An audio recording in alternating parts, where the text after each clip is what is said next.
চীনা চান্দ্র নববর্ষকে সামনে রেখে ঐতিহ্য আর শুভকামনার মেলবন্ধন ঘটাচ্ছেন চীনের হুয়াংশানের এক বাঁশ খোদাই শিল্পী।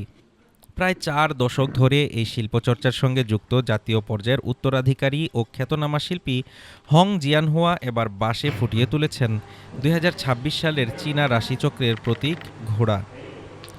বুধবার হুয়াংশানে তার কর্মশালায় ধারণ করা ভিডিওতে দেখা যায় নিখুঁত হাতের কাজে আর সূক্ষ্ম যন্ত্রের ব্যবহারে ধীরে ধীরে বাঁশে প্রাণ দিচ্ছেন তিনি। শান্ত একাগ্র ভঙ্গিতে তৈরি হচ্ছে ঘোড়ার নানা রূপ। হং জিয়ানহুয়া বলেন, প্রতি বছর আমি আমার দক্ষতা দিয়ে নববর্ষের জন্য একটি কাজ তৈরি করি। এটা এক ধরনের আশীর্বাদ।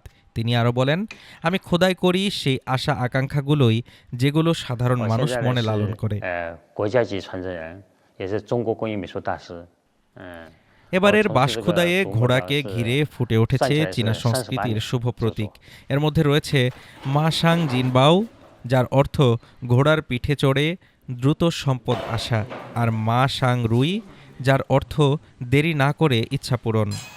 বড় আকারের শিল্পকর্মের পাশাপাশি তিনি তৈরি করেছেন ছোট আকারের ঘোড়া থিমের সাংস্কৃতিক সামগ্রী, যাতে সাধারণ মানুষের দৈনন্দিন জীবনেও পৌঁছে যায় এই অমূল্য ঐতিহ্য।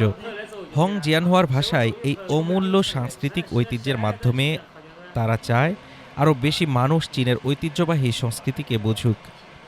এই শিল্প টিকিয়ে রাখতে তিনি গড়ে তুলেছেন একটি স্টুডিও ও জাদুঘর, যেখানে শিক্ষার্থী ও দর্শনার্থীদের জন্য দরজা খোলা থাকে। সেখানে নতুন প্রজন্মের শিক্ষানবিশদের প্রশিক্ষণও দেন তিনি।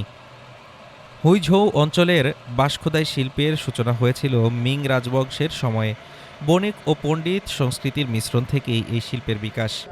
২০ শতকে কিছুটা ম্লান হয়ে পড়লেও হং জিয়ানহুয়ার মতো শিল্পীদের হাত ধরে আজ আবার নতুন করে প্রাণ ফিরে পাচ্ছে এই জাতীয় অমূল্য সাংস্কৃতিক ঐতিহ্য।